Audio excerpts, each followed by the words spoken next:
guys, welcome to this video. Today we'll be using this beautiful stamp set from W+9 called Modern Peonies, and the image is such a detailed and beautiful one, and I just started stamping a couple of them using spun sugar distress ink and bundled sage for the leaves. I want to do a no line coloring to this flower and leaves, and I think it'll be a little time consuming since I want to retain all the different petals and details of the flower. I will be very careful and can't make you sit and watch it forever, so I have really fast forwarded the video, and you can see how I painted the leaves and one of the blooms. At the end I'll use 3 of them. Once the coloring is done, I'll get back and we'll assemble the card together.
After coloring and cutting all the flowers and leaves, I'm doing the background, and using my Molotow glue pen, I just did some splatters on a white distress ink watercolor paper, adding a shade of blue from my Jello Mission Gold watercolors, and then just drying it But then when I removed the Moloto marks with the help of my adhesive remover, I was not really happy with these splatters I got, and I decided to add some more bright, stronger splatters using the Distress spray stain in picket fence.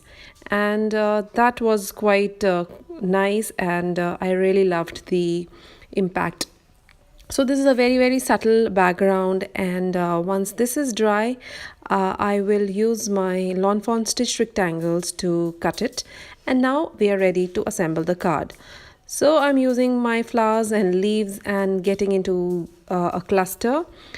Now folding a piece of paper to make my card base, and here goes the card front. I'm using some double-sided foam tape to raise the card front, and that really makes it a lot more interesting and nice. So this is done, and now I'll be sticking few of the flowers directly using some wet glue and the biggest flower bloom with a double-sided tape. I like to tuck in my leaves here and there in the cluster. It looks more natural and realistic. This flower actually is a very realistic sketch, and I try to color it in a very natural free form. So here you can see that I'm tucking the leaves here and there. I added a little tinge of brown also in the leaves so that few look even more distressed and dried out. So just keep adding lots of shades of greens. Don't stick to just one of them, and maybe just add a brown, a blue, a yellow, and you will get your own mixes of greens. And that is the best part of watercoloring. So I'm sticking the flowers using some wet glue, and our card is almost done. So for such a pretty bloom and such a pretty card, we just need a very little tiny sentiment to complete it.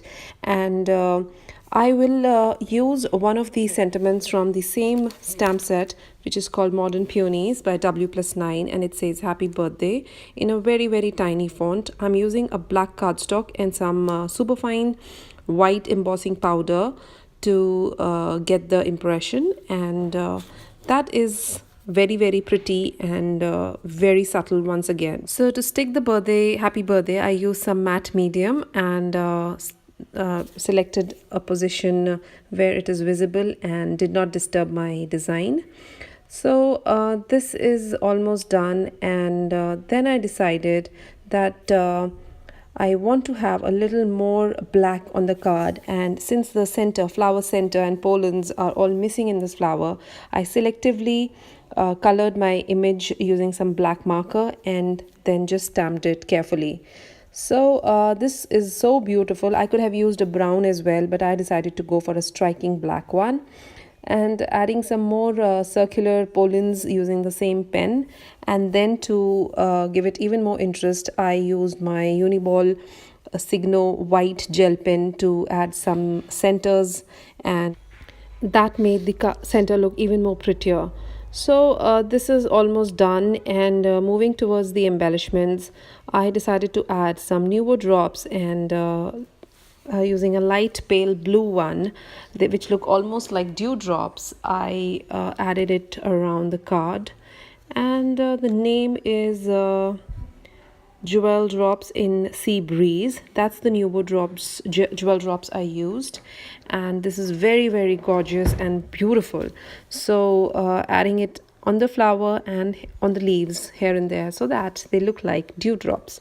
So this almost finishes the card, and I hope you enjoyed this, and if you did, please let me know. Your comments really make my day and I feel so happy.